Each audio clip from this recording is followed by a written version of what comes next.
Lakhimpur Kheri lockdown के दौरान हो रही कालाबाजारी जमाखोरी के खिलाफ एक पत्रकार डायल 100 की सक्रिय सदस्य चेतना अवस्थी को पड़ा भारी। खाकी के संरक्षण में गुटखा चौगुनी धाम, खाद्यान्न के चौक ने दाम समय से पहले दुकान खोलना बंद करना, गरीबों के खिलाफ हो रहे अन्याय के विरुद्ध चेतना अवस्थी व उसके पति विवेक अवस्थी ने वीडियो बनाकर उन लोगों को जागरूक किया, जिसके लिए उन पर दबाव पड़ने लगा। लेखपाल कानून को खाकी सब पर्सनल की जिंदगी में घुस इन पर दबाव बनाने लगी। चेतना ने बताया कि मामला इतना बिगड़ गया कि भ्रष्टाचार को बढ़ावा देने वाले यह सभी एक राय होकर मेरे पति को मार देना चाहते हैं, इसलिए मैंने आज की गुहार लगा रही हूँ। इन सब कारणों के पीछे एक वजह, मैंने प्रेम विवाह किया है। समाज के दुश्मन नहीं आ रहे, नहीं दिया लखनऊ जाकर, कुछ समय रहकर पत्रकारिता क्षेत्र में रहकर अपना जीवन यापन किया। अपना शहर कौन छोड़ सकता है। उसी की ललक में जब मैं यहाँ आई तो लोग मुझे यहाँ रहने नहीं दे रहे हैं। मुझे और मेरे पति को जान का खतरा है। मुझे मानसिक व शारीरिक रूप से प्रताड़ित किया जा रहा है कि मैं किसी भी टाइम आत्महत्या के लिए मजबूर हो जाऊंगी। मेरा नाम चेतना है। मेरे पति का नाम अंकुर अवस्थी, निवासनी अर्जुनपुरा मोहल्ले की रहने वाली हूँ। यहाँ पे कुछ दिनों से जैसे सबको पता है कि लॉकडाउन चल रहा है।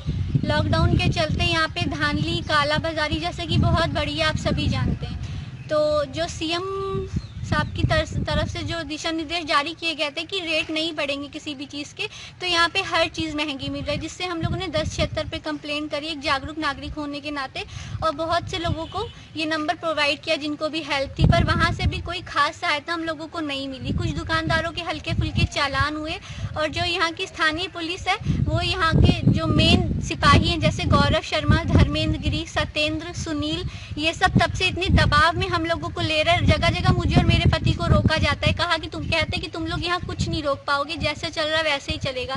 सिर्फ 300 रुपए का चालान हुआ और क्या हो, कोई मारा नहीं जाएगा, तुम जानते नहीं हो हम यहाँ के डॉन है, हमारा यहाँ पे आना जाना है, हमारा यहाँ पे पूरा वो एक दबदबा चलता है। वो यहाँ के खुद को मसीहा बता रहे हैं। परसों नरसों रात की बात है, मेरे पति को रोका गया। इन्होंने रोक के धमकी दी कि तुम जो कर रहे हो सही नहीं कर रहे, बहुत वीडियो बना रहे हो, 1076 पे तुम्हारी शिकायतें जारी, तुम उल्टा ही पचड़े में पड़ जाओगे। यहाँ तक कि लेखपाल से लेके कानून को तक की धमकियों भरी कॉलें मेरे पति को आ रही हैं कि तुम ये कर रहे हो, वो कर रहे हो, ये सही नहीं कर रहे, तुम्हें कुछ भी नहीं रोक पाओगे। और ये जो गौरव शर्मा है, ये आते जाते हम लोगों का पीछा कर रहे हैं, धमकियां दे रहे हैं कि अब इन सब चक्रों से तुम दूर हट जाओ, नहीं तो तुम लोग यहाँ पे नहीं रह पाओगे। बाकी मैं बहुत ज्यादा दबाव है। मेरे हस्बैंड का तो निकलना तक मुश्किल हो गया। हम लोग बाहर जरूरी सामान लेने के लिए भी नहीं जा रहे। कल से हम लोगों ने खाना तक नहीं खाया है। गौरव शर्मा आपके पीछे क्यों पड़ा? मैंने लव मैरिज करी थी जैसे कि, तो मेरा घर पे उतना आना जाना नहीं है। मेरे मायके वालों से मेरे रिलेशंस बहुत अच्छे नहीं है। तो गौरव शर्मा मेरे ही मकान में, मेरे मायके की तरफ का जो मकान है वो उसमें ही रहते हैं, तो वो मुझे दबाव में ले रहे। वो मेरी शादी से अभी तक खुश नहीं है। मेरी ससुराल के बगल में ही वो रहते हैं, और सुनने में आज ये भी आया कि आज वो मेरी ससुराल में भी दबाव बनाने के लिए गए थे। हम लोगों पे इतना ज्यादा दबाव बनाया जा रहा है कि बाहर निकलना भी मुश्किल है। कल को मेरे या मेरे पति का एक्सीडेंट करवा दिया जाए, या मुझ पर और मेरे पति पर झूठे मुकदमे भी लिखवाए जा सकते हैं, इससे पहले कि कुछ हो जाए। और मुझे आत्महत्या के लिए उकसाया जा रहा है। मैं मानसिक इतना प्रताड़ित हो चुकी हूँ कि मैंने 2 दिन से खाना नहीं खाया। इससे पहले तो आप पता लग रहा बाहर रह रही थी? हाँ, मेरी शादी के बाद हम लोग बाहर थे, पर वहाँ पे इतना अच्छा कुछ जीवन यापन का वो सोर्स नहीं था, तो हम लोग यहाँ वापस अपने शहर में चले आए। पर उसके बाद बाहर थे आप? कमाई के लिए।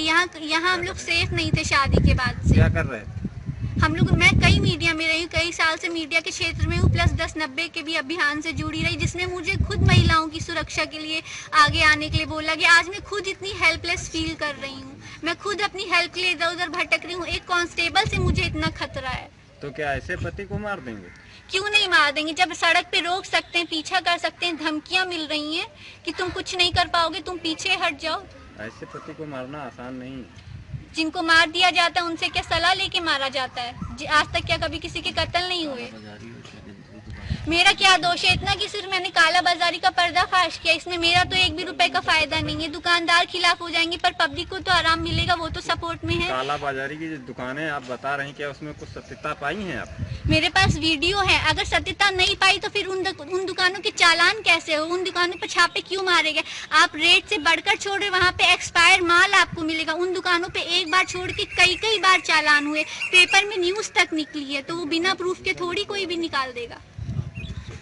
और बिना वो दुकानें खोल रहे हैं, बंद तो कर रहे हैं। और जो चीजें इस वक्त नहीं बिकनी चाहिए, अवैध है, वो भी बिक रही है। आपको दारू से लेके पान, पूड़िया, सिगरेट, तंबाकू सब कुछ मिलेगा। जा करके मिश्राना चौकी जा करके दरोगा से शिकायत करिए। तो वहाँ जो गौरव शर्मा यहाँ के मिश्राना चौकी में कांस्टेबल हैं, वो मुझे धमकी देते कि 112 पे मैं चलता हूँ, तुम कुछ नहीं कर पाओगे। ऐसे लगता है कि 112 गाड़ी उनकी ही है। उनको ध्यान ना रख के आपस में ही वो लगा के बैठते, जमघट लगा के बैठते हैं, तो वो क्या जनता को देखेंगे। 112 पे कॉल करके मुझे क्या हेल्प मिलेगी जब वही 112 क्या गौरव शर्मा ड्यूटी नहीं जाते हैं? जाते हैं या नहीं, पर मुझे वो कभी वर्दी में तो दिखते नहीं। जितनी बार मुझे तो वो वर्दी में दिखते नहीं है। पता नहीं उनकी ड्यूटी किस टाइम होती है, पर मुझे उनसे बहुत जान का खतरा है। अगर 10 दिन के अंदर इस पे कोई कार्रवाई नहीं हुई। के पीछे गौरव शर्मा पड़े रहते? हाँ, क्योंकि मैंने ही कालाबाजारी और इन सब के खिलाफ आवाज उठाई, मैंने और मेरे पति ने।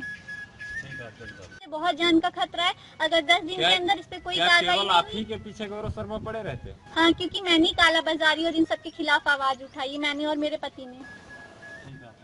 ठीक, आपका देश दुनिया की हर छोटी बड़ी खबर देखने के लिए हमारे चैनल इंडियन समाचार को सब्सक्राइब करें और बेल आइकन दबाएं, जिससे आपको हर खबर समय से मिलती रहे।